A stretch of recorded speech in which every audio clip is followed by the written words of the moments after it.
You're looking at a bunker door starting to close and a drone pilot who refuses to pull up. In the next 5 seconds, a 28-pound thermobaric warhead has to thread a shrinking hinge gap at roughly 40 feet altitude, in fog, under jamming. How do you convert a fortified entrance into a coffin without breaching from the outside? Stay with this, because we'll break down the exact moment the Baba Yaga becomes a kinetic penetrator, why 80 psi inside a sealed concrete box is fatal, and how a fiber-optic tether kept control when radios went dark. Before we move on, please take a moment to subscribe to the channel and like the video. Why dive a drone into a closing door? Because the weak point isn't the slab. It's the narrow slice of space along the hinge where metal hasn't fully seated. That gap is measured in inches, and it only exists for a breath. The pilot isn't chasing heroics. He's chasing geometry and timing, exploiting a moment when the door moves but doesn't yet lock the world outside from the world inside. Pokrovsk sector, 4 a.m. Fog slicks the tree line. Kasuka 4 jammers smear the spectrum until radios sound like gravel. Pancare S1 can see high, but under 60 feet, it's blind. By 17, a stripped and rebuilt heavy lift rig rides a fiber leash carrying a 28-pound directional thermobaric warhead that was loaded the night before and sat ready through the long wait. It isn't a general-purpose drone tonight. It's a single-use key meant for one lock. Hydraulics groan and the blast door starts to seal. The pilot holds 38 to 42 feet, skimming clutter, using trunks, berms, and broken sheds as cover from radar filters that toss out ground noise. Too low and you snag brush. Too high and the Pancare's software wakes up. He keeps a clean sightline down the leash, no radio packets to lose, no lag to fight, feeding the camera a steady image while the hinge edge draws into view. An outside blast pounds, but a door rated for artillery shrugs. The armor is built to catch the wave, angle it away, and stay closed. If the warhead pops outside, defenders reset and the bunker breathes again. The only route that matters runs along the seam. You don't fight the door. You slip past it before the steel sits home. A deception layer is already working. 6 racing quads scream in from different bearings, stripped for speed, loud on purpose.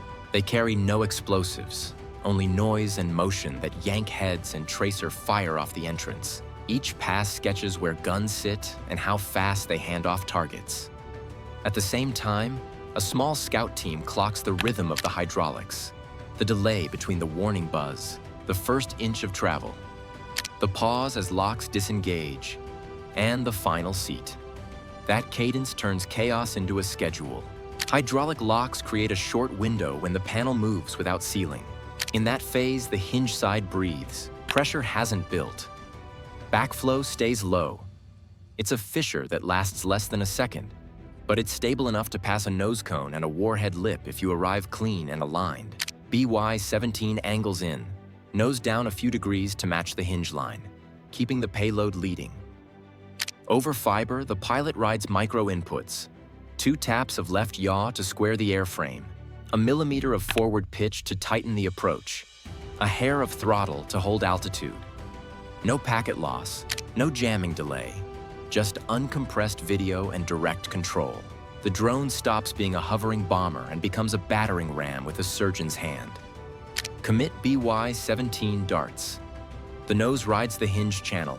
The warhead lip clears the steel, and the door shutters down, trapping the payload where armor can't help. What started as a high-risk run ends as a precise placement behind the shield. The camera flashes white as metal kisses metal and then goes to black. The fuse is alive, the space is sealed, and the real weapon isn't the case or the fuel. It's the box that now holds it. The impact inside the hinge is the turn. A thermobaric charge doesn't just blow, it stages its kill. First, the casing vents and throws a fuel aerosol into the room.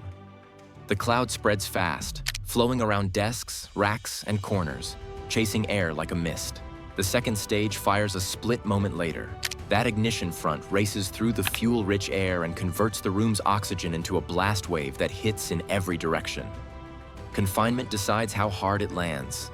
The tighter the box, the more the wave stays in play, reflecting, compressing, and returning to the center like a spring loaded twice. Bunkers are built to take punishment from outside. Concrete thickness, layered rebar, and a heavy door shape and shed external shock. None of that helps when the pressure source sits inside the volume. Vent shafts normally route airflow and bleed fumes.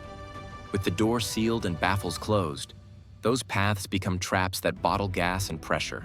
Bulkheads and corners, meant to compartmentalize fire or fragments, now act as reflectors that ping energy back into occupied space. The design that defeats artillery ends up storing the hit you don't want.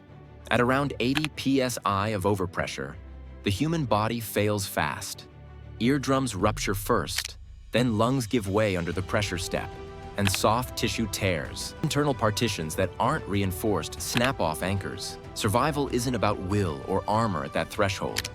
The window is measured in milliseconds before systems shut down. In a sealed room, that spike can pair with a vacuum dip on the rebound, doing a second round of damage as the wave oscillates. An outside detonation throws force at the door. The slab reflects, angles, and vents the load away along the blast berms. Energy has space to leave, and much of it does. Inside, the wave has walls on every side. It runs, hits, stacks into itself, and keeps stacking for multiple cycles. Each pass also drags radiant heat across every surface. That combination creates a barometric and thermal hit that armor plates and helmets do nothing to soften. Heat and hypoxia follow. The fuel-air burn eats oxygen at the same instant. Temperature spikes. Power relays and breakers trip when cables get scorched and insulation carbonizes. Fans stall as ducts choke with dust and burnt particles. The air becomes hot and thin. Even those not in the core room lose function as oxygen levels fall in adjacent spaces. Emergency lighting may flicker on battery, but control gear that needs steady current goes silent. The timing didn't happen by luck.